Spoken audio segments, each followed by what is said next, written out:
Maybe a symbolic airstrike was strategically the best move for Trump, but I don't think he's thinking strategically, because there is no indication that he's taken the time to answer some fairly basic questions like, if this was a warning shot, what are we warning against? Do we only want to stop Assad using chemical weapons, or are we going to push for regime change? If he does it again, are we prepared to go to war to stop him? If so, are we prepared for how significantly this may deteriorate our relationship with Russia, and how will that affect our fight against ISIS? This is complicated, and I am not saying there are right answers here. I'm saying there needs to be a tangible strategy acknowledging how difficult taking on Assad actually is, because right now we have a president who feeds off praise, and he just got a lot of it for bombing someone, and that should make everyone very, very worried. Or, to put this in terms that Brian Williams can understand, there is a scene in the movie American Pie where the character Jim, played by Jason Biggs, has sex with a pie because he wants to feel like a big, strong, grown-up man.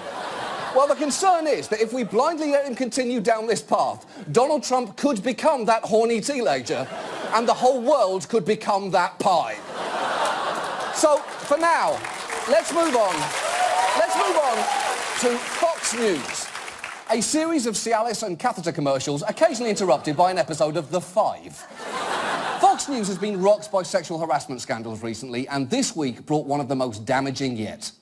This morning, new revelations about sexual harassment claims at Fox News aimed at the network's biggest star. The New York Times finding Fox News and Bill O'Reilly paid 5 women a total of almost $13 million in settlements, going back 15 years.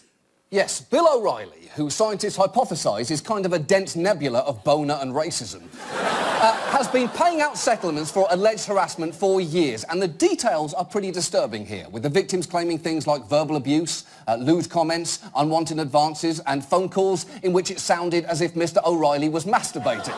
And I hate to ask this, but what does that sound like? Does it sound like a dog's jowls flapping when it sticks its head out of the window of a moving car? Or someone frantically stirring a bowl of cake batter? Or was it a more subtle tap, tap, tap, like a mouse giving a round of applause? I mean, either way, it is horrible. And look, it's not just those 5 women. Dr. Wendy Walsh, an occasional guest on O'Reilly's show, came forward this week claiming that he took her to dinner, ostensibly to offer her career advice, but when she declined to come back to his room, his tone noticeably changed. He told me, he complained about I ordered a soda water, and he complained about the cost of the soda water and said, I wonder what they're charging for a cup of water here. He told me my bag was ugly. He goes, that's the ugliest bag I've ever seen. Okay. Hold on. She is saying when he got rejected, he started negging her by complaining about the price of seltzer and then criticising her fashion choices. Apparently, in Bill O'Reilly's mind, every woman wants to fuck her own mother. Now, it is hard for us, any of us, to imagine what it must be like to be on the receiving end of dirty talk from Bill O'Reilly. But it's not, as it turns out, impossible. Because in 1998, he wrote a book called Those Who Trespass, featuring numerous sex scenes, and he narrated his own audiobook. And yes, we're doing this. Here is a sample. I would like you to unhook your bra and let it slide down your arms. You can keep your shirt on. Cup your hands under your breasts and hold them for 10 seconds. He slipped the hose down to her ankles, all the while continuing to knead her skin with his tongue. Ashley climaxed twice before the two got up from the couch. Hot. That is a man describing a woman's orgasm who has clearly never seen a woman's orgasm. And just on a technical note, you can't knead skin with your tongue, Bill. You've confused making love with making a rustic sourdough bread. But wait, because we haven't even got to the most stomach-churning part yet. He had accomplished his goal, giving Ashley Van Buren a night she would long remember. His physical pleasure was secondary.